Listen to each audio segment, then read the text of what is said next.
Kim, thanks for joining us. We sat courtside, sort of riding every shot with you today, and we talk about the small margins in tennis all the time. She was particularly good on her serve. Yeah. She's got a pretty good ball off the ground, and I suppose a player that I imagine you look on the other side of the net and think, I can get to that level. I mean, she's been a semi-finalist at a Grand Slam and had a really consistent ranking for a long time, but today's result shows that there's not much in it.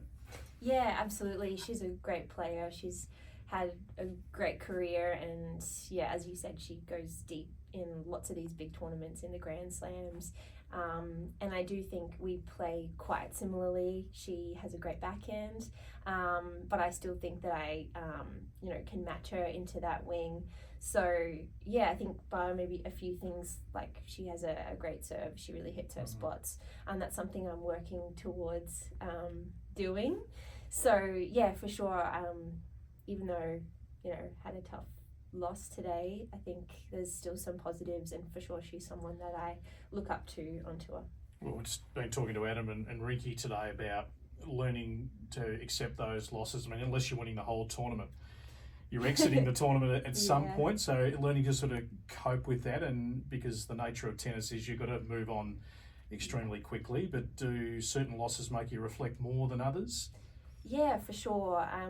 That is something I'm working on, not having too many high highs and then the low lows. I'm quite an emotional person, so I'm not shying away from that side of my personality, but it's definitely something that I don't want to take the losses too hard, because it's tough when you have to bounce back and step back out on court and play your heart out again. Sometimes only days, could be the next day, but yeah, it is some tough side to tennis, but on the other hand, it's cool to get the opportunity to play again not too far in the future after a loss. Like, it's cool that you can have one of your worst days and then potentially play a few days later and then have one of your best days. So each tournament's a new opportunity, and it's all part of the game that we play. Well, I imagine the confidence levels have increased. That every time you step out there now, that there's an even bigger belief than you've ever had that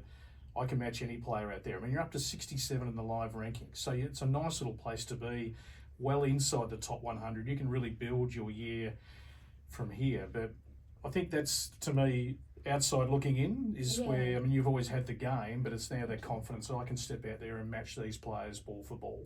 Yeah, as you know, it's just huge in tennis, having that belief in yourself, and you definitely don't want to step out on court ever beating yourself before your opponent gets the chance to. So it's really cool. I've now sort of proven to myself that I belong here, and feeling like I'm a lot more consistent with my results and my level. So still lots that I can improve on, which is also great, but I can't tell you how nice it is to be able to plan my schedule and at least know where I'm going to be playing up until Wimbledon now. So I actually started looking at accommodation for London, so I've never ever been able to do that. So I'm really enjoying that. If you've got any tips, let me know. I'm trying to book some accommodation in advance. So my understanding is maybe the Aussie girls are getting together in the upcoming week, doing a bit of a training block, and then you're awaiting Miami to see whether you get in direct possibly, or quali's on the cards. It's a few of us are in the same position now where there's no tournament for the women this next week. So, but looking forward to having a little mini training block, which will be really fun. I think we'll be heading to Florida pretty soon, and then I'm pretty close on the list, but I'm not sure if it will move. It's one of those things where I'll just plan to play qualifying on Sunday, and then if I end up sneaking in, that'll be a little extra win, but I'll be ready to go for qualies in Miami. All right, good work. Continue progress. We're loving it. Thanks so much. Appreciate the support.